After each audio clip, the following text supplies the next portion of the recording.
All right, so the underlying energy is the King of Cups, not Knight of Cups. Knight of Wands is over there, Knight of Cups is over here. So the focus, the underlying energy, the source of which we will be taking a glance at what the basis of this reading is the King of Cups. Who do you love? What do you want, right? Underneath that, you have the Strength card. Okay, there's a lot of passion for this individual, that's for sure. Passion. But the King of Cups does indicate love. It does talk about he is the most loving of all the knights. Now all the knights, all the kings, excuse me, all the kings are loving. They all have their own ways of loving. But his is very emotional, right? He's very emotional of a person. Now this doesn't have to be a male. This could be a female as well. There's no gender specificness when it comes to these readings. But when I do see the King of Cups in this reading, I do think of the nurturing, the sweetness, the imagination that the King of Cups can have. Right, it's immense. Right, he doesn't get lost in his dreams. He doesn't get, he allows himself to create a beautiful utopia emotionally inside of him, which is love in a way. I like to call that love a utopia or euphoria in a way. It's a euphoric feeling. But the King of Cups is also very emotionally open. He allows himself to he allows his emotions to go flow through him, meaning he doesn't let any of his emotions stop him up or keep him from being able to receive the messages that he receives from his higher self. He's a very intuitive person.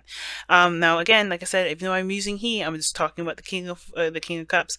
But this is about your partner. This is about your other person. Now, I would see you guys come up as queens since you guys are cardinal signs, and queens are cardinal signs in the tarot. And the King of Cups to me is your ideal person, your ideal lover. He's the ideal individual. Now, again, this could be a female for the gentlemen out there that are, that are people that are watching for, a same-sex situation. But the situation is talking about your ideal person, because the kings, to me, when I'm talking to a cardinal sign, I'm thinking this is external from them. And same with the knights as well. But I usually read them as you guys, or, like I said, the other person too.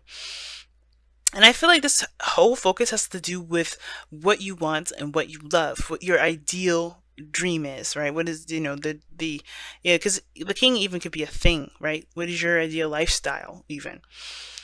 So the heart of your reading is the lovers, right? The challenge itself has to do with love, has to do with accepting love and feeling that love and being immersed in that love, right?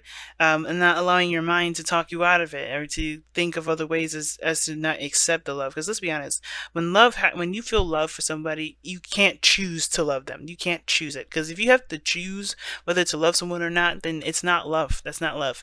Because love is a feeling that you have for somebody that you can't take away, that you can't give back. It's unconditional, right? The mind part, the real decision is allowing yourself to accept it, is allowing yourself to really allow yourself to feel that love for that person, or are you going to ignore it, cloak it, and do all the things that honestly you can't truly do because love doesn't go anywhere. Okay, so the lovers comes up to me, it indicates that kind of situation, but it also can indicate that there is a profound connection between you and another person, right? And the reason why this is coming up as a challenge is because of the Seven of Wands. The Six of Wands, rather. The Six of Wands talks about exposure, recognition, feeling proud of the connection. Some of you guys may, I think this partnership, this profound connection is being exposed for some reason. I think something is being really, really recognized, maybe not just by you, but the other party. Now, some of you guys, it could also be that you don't feel like you're getting enough attention, but I don't think that's the case. I feel like there's a profound connection, but the steps now left to take have to do with what you feel good about. It's about the steps that you feel proud of regarding where the direction this relationship goes. That makes sense. Okay, so like, okay, you have this profound connection, that's great. What are we going to do with it? Kind of thing. Because we got the Three of Pentacles that came up earlier, and that was significant to me because I'm like, okay, we're doing something regarding planning for the future. And with the Six of Wands like that, Six of Wands is just, it's just victory. It's a victory, yes. I think the Lovers is a victory. Some of you guys may be finding it a bit of, maybe it's not a victory, but I don't think that's the case. I do feel like, though, you guys really want to feel like you're making the right steps regarding this relationship for some of you guys. Because some of you guys have really come a long way, right? You guys have come a long way and you really want to feel like you are headed in the right direction with this relationship. The reason why I say you guys have you come a long way with this relationship is because of the Seven of Pentacles. You come a long way, okay? Because the Seven of Pentacles, it takes a long time for pentacles to grow, to build, to stack up, right? Pentacles is the longest producing sort of element in the zodiac, or excuse me, in the tarot. Reason being, it's because it's real. You're making something into something real. Like, think about anything that you try to create into reality. It does take time for it to happen, right? If you want to grow tomatoes, you have to have the seed, you have to water it, and it takes months sometimes. All right, and it doesn't happen overnight. That shows you that having a real tomato takes time to grow. So yeah, you have been, doing your diligence, really working hard and putting all the effort in. And I think there was a bit of a time where you kind of were, I don't know if there was doubt of whether you wanted to continue to move forward or not, if it was worth pursuing. I think, there was some of us that were, tired of being disappointed, tired of feeling like we were getting what we wanted. And then that kind of like, I was always kind of coming up short. And it did leave us with this feeling of, okay, is this really what I want? Some of us, this was, this is, where we were thinking about what we need to do next, what steps we needed to take, because there was a period in time where all you could do was be patient. Okay? And I do think that at this period of time, maybe the patience was wearing a little thin here. But here you have the Ten of Cups. So you have this a beautiful feeling, this sharing of happiness with others, with your partner potentially. And, you feel really good. I think you guys are in a really good place. You guys are also completing an emotional cycle here. And I feel like it has a lot to do with you guys being bachelors or bachelorettes. The Knight of Wands doesn't necessarily commit himself to anybody. He's just kind of, free roaming, if that makes sense. He goes with whatever he feels he's led to do in the moment. And I do feel like that kind of situation may be coming to an end. I think you guys are definitely closing that chapter and letting, and closing that door of being single. Some of you guys. Some of you this could indicate that this is completing of a cycle and you're just enjoying the moment that you have with your person. Really enjoying the moment with them. But the Six of Wands is what's crossing that. So it's very interesting to have the Six of Wands crossing this, because the real challenge with the Six of Wands has only to do with pride and confidence. And I don't think that I don't know if you guys truly, are confident in well, I don't know if you're not confident in yourself. I don't think that's the case. I feel like with the Six of Wands crossing this, it's almost as if you don't recognize that there's an ending coming up, or there's something that's going to be starting anew. There's something new that's coming around. I think this is just this happily feeling kind of energy, but you got to move forward somewhere. There's got to be some sort of growth somewhere else. I think you got to a really nice spot. You feel really good, but there's more to come with this relationship, and I think that's the situation. The Six of Wands could be that there's victory, yes, but I think there's more to come, and that's the real thing that you have to recognize, is that there's still more steps to take, and you don't stop here with the Six of Wands. Just similar to the Four of Wands, you don't stop at the four. Just because you get to a really nice place and very stable spot, there's still more to do. And the Six of Wands does talk about progress being made, and really good progress being made. And I think this Ten of Cups shows that there was really good progress, right? You enjoying yourself, you're having a good time with your partner, you're having a good time with life, period. You're really enjoying yourself, but now there's more to come, because look what comes after that. The Empress. Manifestation, work putting in, right? Creativity, creating something, right? And the Empress, she doesn't take her time. She knows what she needs to do to manifest those things. And I think there was one period of time like you had to just wait. And I think that waiting period was you enjoying your moment, enjoying the moment with what you have, with who you want to be with, and even connecting with your emotions and closing up loose ends with how you feel about things and insecurities and things like that. And now you have the Empress. What are you going to create now? Because I think the Six of Wands here could also indicate exposure. I think it's exposure in regards to how you truly feel about things and what you truly want in your life. And I feel like that then becomes this reality, not reality check, but this really kind of brings in this desire to create that very thing that you've come in touch with, right? What it is that you have in your cup that you want to manifest. Now, I read the King of Cups as you guys because this could be very well be you, mastering your emotions, mastering how you feel, really connecting with yourself and your higher self, and connecting with your subconscious, and really tapping into that creative energy, right? Because a lot of this was practical, perhaps, and I feel like now you're trying to, connect with how you feel and really master your emotions, and eventually create something that's great in value, right? Now, your goal, aim, ambition is the Wheel of Fortune. That's awesome because that talks about a new beginning, a situation coming back around, another opportunity, right? It also talks about a shift of luck, and this is a situation where fate that kind of sometimes gets involved. And really, when the Wheel of Fortune comes through, the only advice is that there's something that's coming your way. You are up. It's up to you to do something differently or do something that's the same, right? It's up to you to.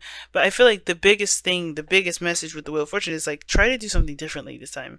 You don't have to do everything the same, but you're allowed to definitely take this opportunity into your own hands and do something differently with it than you had done last time.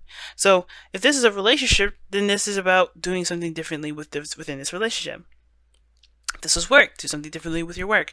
It all depends, and you have to kind of utilize this reading in the area that obviously this resonates with, if it resonates at all.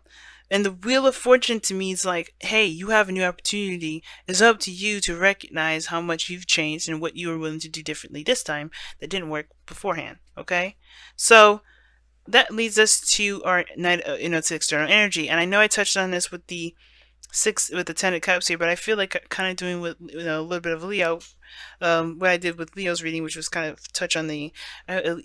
No, it was actually it was Cancer who I did that for. To kind of touch on the Knight of Wands. Now, the Knight of Wands can indicate a Sagittarius, Aries, or Leo. But it also can talk about what you truly feel passion for, what you truly feel delighted to do, what you feel like you are definitely driven to do, right?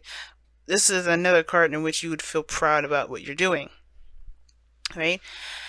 And I feel like, letting your passions be your guide, let your passions kind of help you decide what is and what isn't worth your energy, your time. Only, because, you don't want to waste your time doing something that doesn't really get you anywhere. But I feel like with the Knight of Wands, this is also allowing you to truly go for the things that you want to do and leave the stuff that you don't want to do behind. And it leads us to the outcome, which is the Eight of Cups. Literally just kind of turn your back to the things that are not satisfying. You're not upset, you're not pissed off, you're not angry, you're not depressed, but it is something you're not satisfied with. That's kind of what comes up in your outcome. But I feel like that's what leads you towards the Empress here, which is, I usually tie the outcome and the future together. Now, the outcome and the future are both projections of where you are right now. You have a happily ever after, you feel really good emotionally, but what are you going to create with that feeling? Obviously, this situation is not what you want. But you know what you want to feel, therefore you can create that with Empress. You're looking for your own, that ninth cup, that wish, that dream, and you're going to take your time and make sure, and find it yourself. And I feel like the way you do that is by connecting with what you want to feel and allowing your heart to guide the way, trusting your intuition. But the Wheel of Fortune is your opportunity to do that. It's another opportunity, and you can do that by just following your intuition. Wow.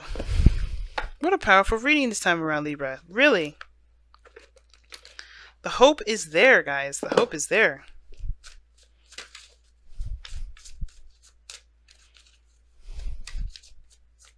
See what your romance angels got for this week.